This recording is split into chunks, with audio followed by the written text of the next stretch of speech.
Today's video is all about Agatha Harkness. This is one of the weirdest and most wild cards in all of Marvel Snap, so I had to finally make a video on her. Needed a few extra cards from Pool 3 to really make the deck I wanted.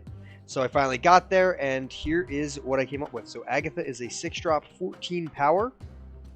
Agatha starts in your hand and plays your cards for you. So essentially, she will be in your hand at the beginning of the game, and she will just put your cards in random locations, kind of on her own, at her own free will, some good plays, some bad plays, and then she will always play herself when able to. So on turn 6, when you have 6 energy, she will play herself. Or if you get 6 energy before that, or if there's any other way, she will always play herself if able.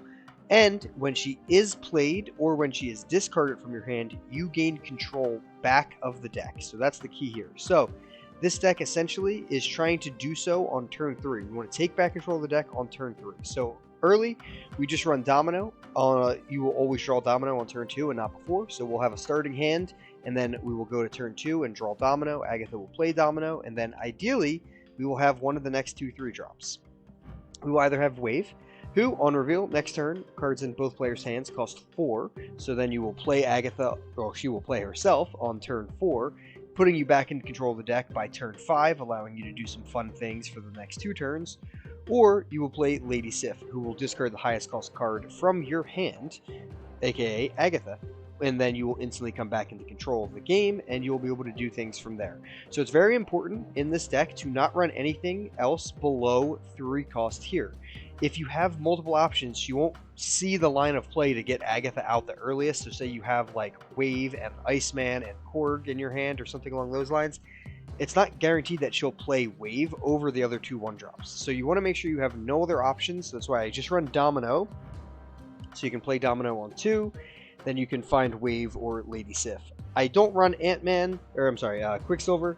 He will start in your opening hand. I don't run Quicksilver in this variation because I want to see one of those 3-cost cards, so I don't feel like actually including Quicksilver in the deck to limit that ability to get extra cards early. So that's the early drop. So then what happens after that? Well, if we play Wave and then play Agatha on turn 4, our best play after that is Taskmaster to copy the power of Agatha, which is great. You get another 14 power card, very fun.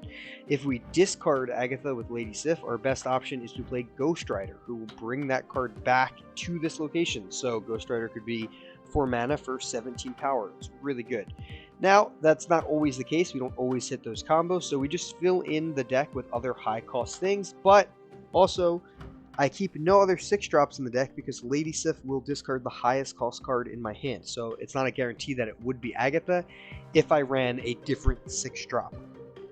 So that is why I am not running any. You could, however, run America Chavez, so you can draw her on turn 6 later and guarantee have a high power card. So that could be a good option if you're looking to fill in a card that you're missing. Say you're missing Ghost Rider or Taskmaster, America Chavez would be great.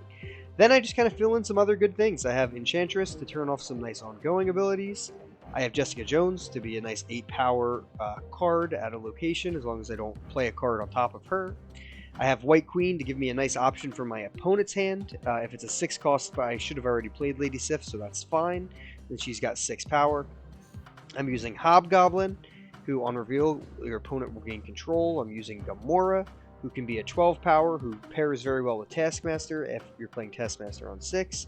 And finally, I'm using Vision, who's pretty fun because sometimes you kind of play a lot of weird positional stuff with Agatha early. You might play Wave and Domino in really weird spots.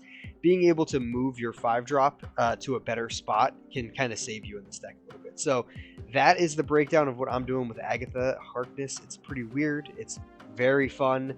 You got to retreat some games if you don't see the right things early, if you're not getting her out, because she will just brutalize and just play stuff all over the place that sucks sometimes. So you got to make sure you're okay with retreating at times, but it can be really powerful and blow people out of the water.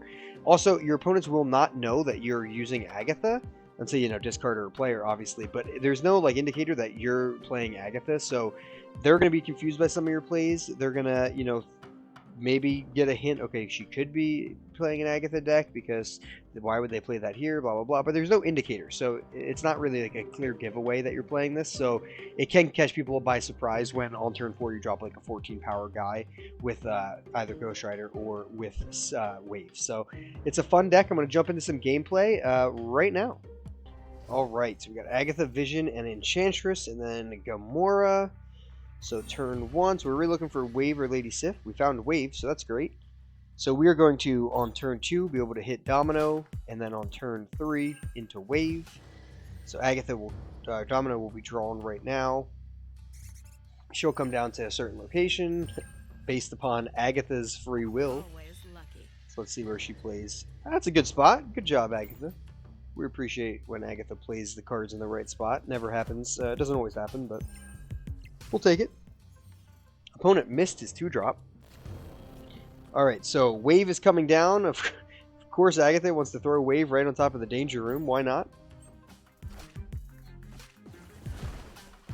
Let's see. Alright, Wave lived. Alright, so now everything will cost 4, so my deck will play Agatha. If she can play herself, she will play herself. So Agatha will come down here on 4, which is a nice, powerful 14. And now I take back control. So it is turn 5. I have control again. I'm going to go ahead and play Hobgoblin on the left. Hopefully he doesn't play 2 things on top of Xandar. Slightly risky to play Hobgoblin here, but going for it anyway. He plays 2 things in the middle. Alright, so Hobgoblin swings over to their side of the board. It's a nice -7 for them. Okoye comes out. Wolfsbane comes out. Pretty big power, but only a 14 right now. It is going to get bigger because he's going to play a card somewhere, give Bishop an extra power. So I want to win the middle, and I would like to win the left. He needs to play a good bit of power here to win. Ant-Man's going to get +3. So he needs to play a 5 power card that will get +1 just to tie on the left. And that'll push the middle location by 1. But the right location's also only being 1 by 1 right now. So I have quite a few options to try to swing some of these locations. So I don't have an ability to play multiple cards. If you do have anything like Ultron or Doctor Doom, they're really good for this deck. So throw them down if you can.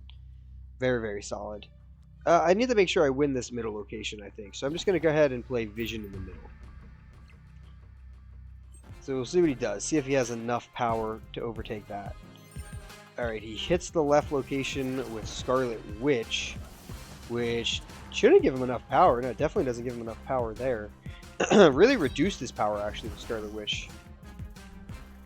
Swordmaster would have given him, I think, enough power to win on the left, but we'll take it. I think we end up winning that just because I think of a misplay, but I'd have to do the math again, but I think he could have won if he played Swordmaster on the left. Still, we take it. We wish we had a little bit better ability to move these cards, to be able to play 2 cards here, but still, we got Agatha out on 4, which was nice, and then we were able to play Hobgoblin and Vision to end the game, which is solid, but yeah, if Wave was maybe played in a little bit better of a spot, wouldn't have been as close. So Agatha can do that to you. Alright, let's jump into another one.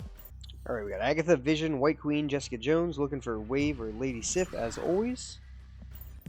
Don't get it on the first draw. We'll see if we get it on the third, because we're going to get Domino here. We'll see where Agatha decides to play Domino right in the middle. That works. We're okay with that.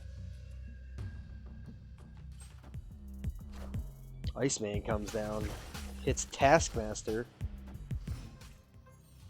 Not the worst thing he could have hit.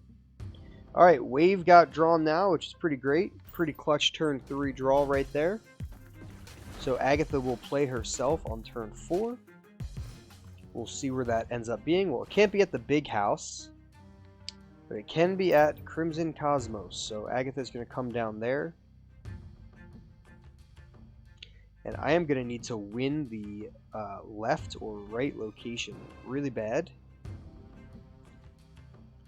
Because winning the middle is going to be a little tough when I don't have anything that can really be played there. So, alright, looks like Agatha moves herself to the right. Or to the left, I mean. I'm going to go with Gamora on the right side. I could have went with Vision there to pressure the ability to move Vision to the middle, but Gamora into Taskmaster is a really fun combo. So Gamora comes down, wins that location. So now I just have to win the middle or the left. So he needs to get more than 9 power here. So he needs to get 10 power on the left, and he needs to be able to put a little bit of power in the middle, or I'm going to end up winning that as well. So we're feeling pretty good. And yeah, we got to retreat. Kind of what we were thinking there. He doesn't have a whole lot of options right there at the end. We should be able to get the win once a Gamora was across from Professor X. So that was pretty huge. So that is kind of the deck, guys. You didn't get to see the Lady Sif combo. Doesn't always happen. But again, Wave or Lady Sif will get you back in the control for turn 5 and 6, let you play some pretty fun cards at the end game. So if you're looking to replace any cards, really the only thing that makes this deck really go is Wave and Agatha and Lady Sif. So you should have Lady Sif from playing already from, I think she's in pool 2 or pool 1. If you have Wave and Agatha, you can really fill in the deck with anything else you want. So hopefully you guys enjoyed it. Take it out for a spin. If you're looking for something fun to do with Agatha Harkness, I think this is something that is relatively fun. Remember, it was Agatha all along. Leave a subscription to the channel below. Leave a like, leave a comment, and we'll catch you in the next video. Keep on snapping.